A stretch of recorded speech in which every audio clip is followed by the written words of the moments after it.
Binge the full week of The Ray Taylor Show ad-free over at patreon.com/inspireddisorder. What you manifest in your mind, you can bring to reality. Ted Lasso, Season 2, Episode 8, Man City is the episode of the week. This one starts off with Sharon.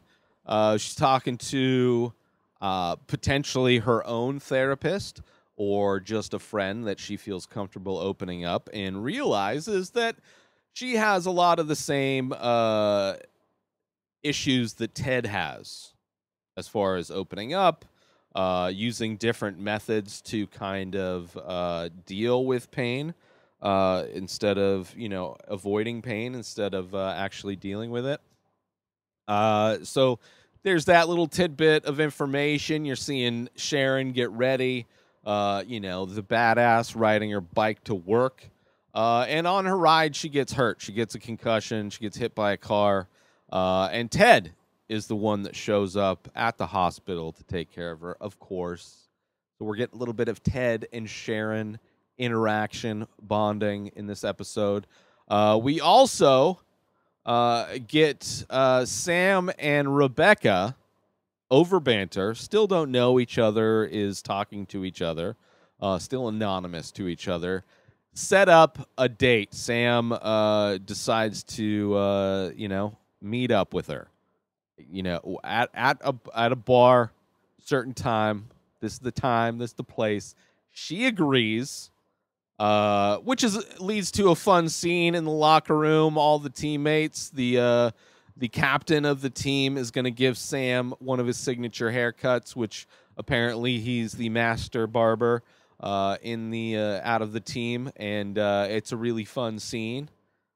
Seeing Sam get this haircut in the locker room, it's a fun, I don't know, it's fun. So anyway, they're finally meeting. Finally meeting. And they do meet, and I thought it was a really funny scene. I thought it was played really well. Both actors are great. Sam convinces her to stay. She doesn't want to. Clearly, the giant age gap. Sam is 20, 21. And Rebecca, I don't want to be rude. Let's say she's 50. Right? Seems about right. Seems like I wouldn't be too offensive guessing Rebecca's age being 50. But I think they actually say in the show that Sam is like 20 or 21. So big age gap there. Especially after my mind is like just extra noticing giant age gaps after watching Paris, Texas last week. But big age gap. It does. But it's like, it's not like Sam's not a child. So that's a big difference. Paris, Texas is right on the border. And if the sexes were reversed, if Sam was the girl and Rebecca was the guy, very controversial for some reason. There's a weird sexism thing when it comes to young men or boys, whether it's in schools. Like, dudes will high five if a boy gets statutory raped, basically. It's a weird cultural thing that means that there's probably a lot of boys getting sexually molested in this country. Not to go into that, but it's something that I noticed, the giant age gap, and also I noticed, not feeling very controversial about it, as if the sexes were reversed, clearly it would have been looked down upon culturally today. But I love it. I think I enjoy Sam and Rebecca. Like, that's, especially compared to like a potential, which would have been bad writing for Rebecca and Ted to get together, which never really went too far into it. Maybe hinted at a little bit. She definitely cares for him and understands what he's going through his divorce. But I'm very happy with the Sam Rebecca. It's a relationship that, like, he's a super respectful. He's a good dude, and they all their interactions, he's been nothing but, you know, a gentleman. And in everything, he's a gentleman. So I love it. I love it. She agrees to stay at the date, you know, as platonic date, hanging out. But by the end of it, it's very giddy. They have a kiss, but nothing more. They say nothing more. This can't happen. This is as far as it's going, Sam. No more. This is it. Which is understandable. I mean, aside from the age difference, which is whatever, the fact that she's his boss, she owns the team he plays for, there could be issues. However, out of the players on that team to be least likely to cause controversy, it's Sam. I mean, aside from his protest, which was successful, which he got a text from his dad in this episode because the company decided to stop drilling because of the protest, because of effects from the protest. So Sam gets that call from his dad where he's proud. And it's a moment in the locker room. I believe it's after their devastating loss, which happens in this, where Jamie is dealing with the other type of dad energy, which I'll get to that in a bit. But date with the Sam and what's his face. Oh yeah. So then it goes to the locker room. Actually, it's before the game, because Jamie's dad is showing what kind of a parasite he is, because he's trying to get tickets for the game. They have their I think it's the quarterfinal final. They're playing Man City at Wembley Stadium. I don't know. Maybe it's the finals. It's a cup. I don't know. I think it's the I don't know. But a big game, Wembley Stadium, huge place, huge arena, and his dad's trying to get tickets and just being, you know, he's being what his dad has shown himself to be. The few instances we've seen Jamie Tartt's dad in the show, we get to see a little bit more of that in this episode. We get to see how Jamie's dad is a parasite, and Sam's dad is a good dad. There's like a lot of like what should be normal. Put it that way. He's a normal dad. We also find out about Ted's dad, but not yet. Not yet. We get to see. I mean, there's a lot of mental health issues obviously going on. This whole season started with a player having mental health issues because of an accident that happened. And Sharon, that's her whole character, is there to help people. Now, she does it a little bit miraculously in a very short time, fixing issues. But she opens up to Ted, you know, thanking him for being there for her when she got in her accident. She was really scared. Which is something that she, talking to her therapist, needs to do more. And knowing that she has similar tendencies, even they're expressed differently, but similar tendencies to Ted as far as avoiding things and being open, she's decided to be open with Ted, which later on in the episode, after Man City gets destroyed, well, before... I'll go back to Ted opening up to her. He does that at the very end of the episode. A little over 4 years ago, I started The Many Faces. It's an ongoing series of abstract ink portraits. Each piece is improvised. Each piece is released daily. Start collecting now.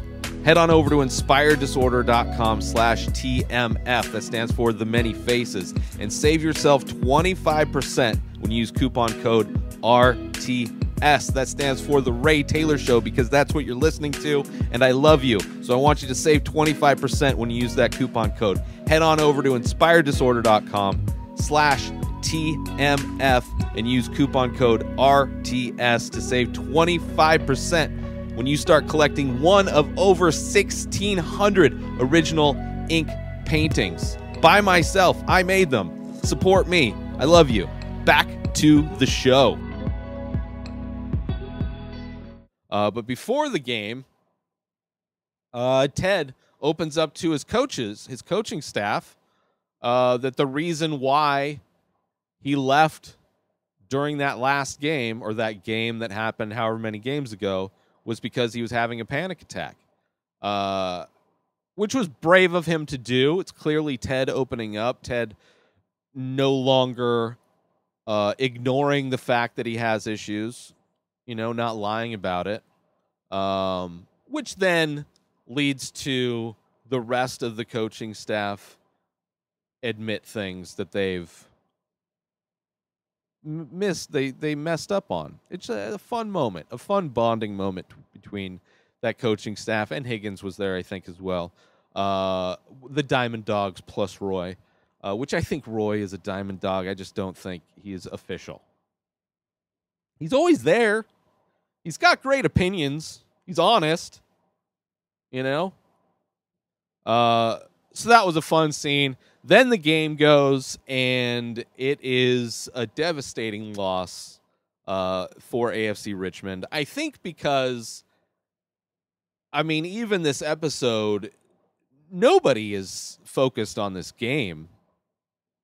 You have Ted just barely getting to start working on whatever's causing his panic attacks, which we do kind of find out.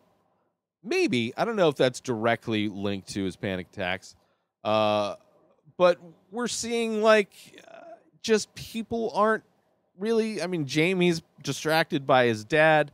Sam is, probably not in the best headspace. Maybe I'd probably be playing better, having the high of falling in love with somebody. But anyway, they got destroyed in the game and played horribly. It was not good. Oh, you know what? Maybe he did say that before the end. At some point, Ted calls Sharon crying. Maybe it was after the game. After the game, in the locker room, Jamie's dad comes in drunk. I thought it was a great performance by whoever that actor was. He played like an asshole dad perfectly. But he comes in confronting Jamie, talking shit about Jamie. And Jamie's doing a good job at just kind of not reacting to it. Just trying to, clearly embarrassed that his dad is in the locker room talking shit to him, embarrassing him in front of his teammates. But the pressure of stuffing those things down was eventually too much. And Jamie, clocked his dad. Coach Beard escorted him out. And Roy went right up to Jamie, gave him a big hug, and Jamie started breaking down, crying. Amazing scene. That scene led Ted to leave the room, to go outside of the stadium, to give Sharon a call. He is crying, but because she opened up to him, and he is in a place where he's starting to open up to his friends, and now open up to her with a big thing that happened to him. And since the idea of dads is a big theme in this show in a lot of ways, he calls Sharon breaking down, saying that his dad committed suicide when he was 16, when Ted was 16. So we finally see a piece. It's going to be interesting, I think, to see what else comes out, and just it opens Ted up as a character to go in a lot of directions. So it's interesting, and for us to just get to know Ted in a lot of ways. But the show itself, like, there's a lot of father figures in this, whether it's Ted as a father figure to Jamie in some ways, showing the other aspect of what a dad can do, as doing a horrible job as a father, which Jamie's actual father is. You have what should be a normal father-son reaction in Sam and his father.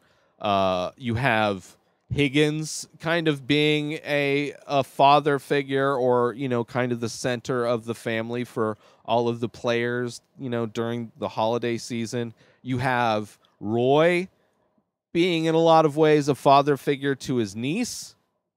She's been in a lot of episodes. She's in this episode. She's cussing a lot, obviously getting it from Roy.